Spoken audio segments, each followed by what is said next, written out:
fall of Dabiq and the situation in Mosul, we're joined live from Leeds by Afshin Shahi. He's director of the Centre for the Study of Political Islam at Bradford University. Welcome to the programme, sir. Good evening. Much has been made about Dabiq and its importance symbolically to ISIL, but it hasn't proved the way they wanted it to in any way at all. So will that dent the morale and the capability of ISIL in any way? Yes, absolutely. I mean, over the last 2 or 3 years, Dabiq had this extremely important kind of symbolic value for the organization. They even named their most important propaganda magazine after this village, Dabiq.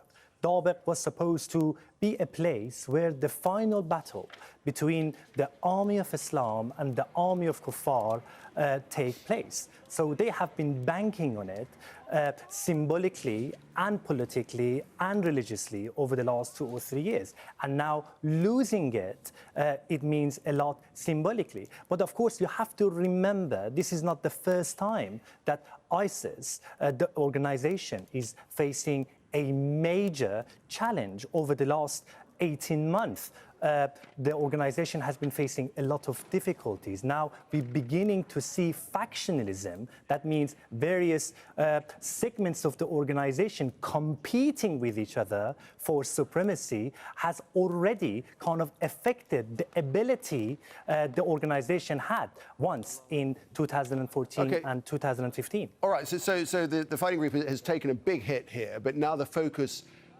moves to Mosul, and that's really where far more crucial in a strategic way, isn't it?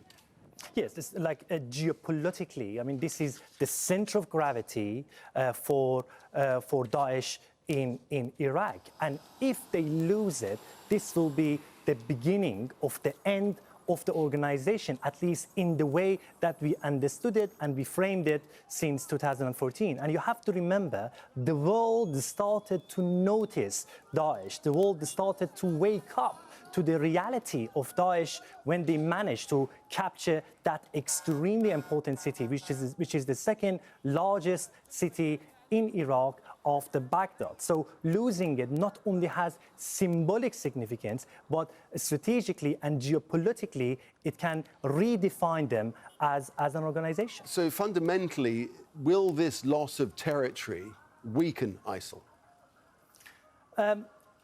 Yes, of course, it's going to weaken them, but that doesn't mean it will be the end of Daesh.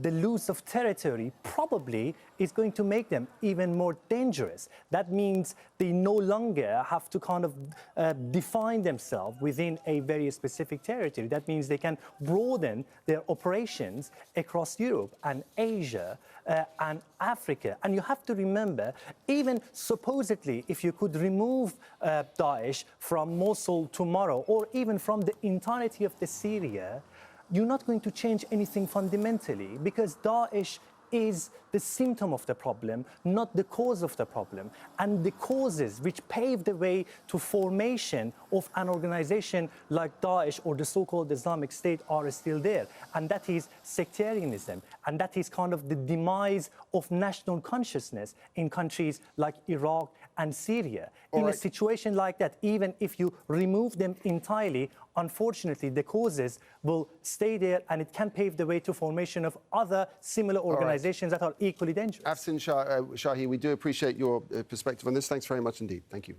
Thank you.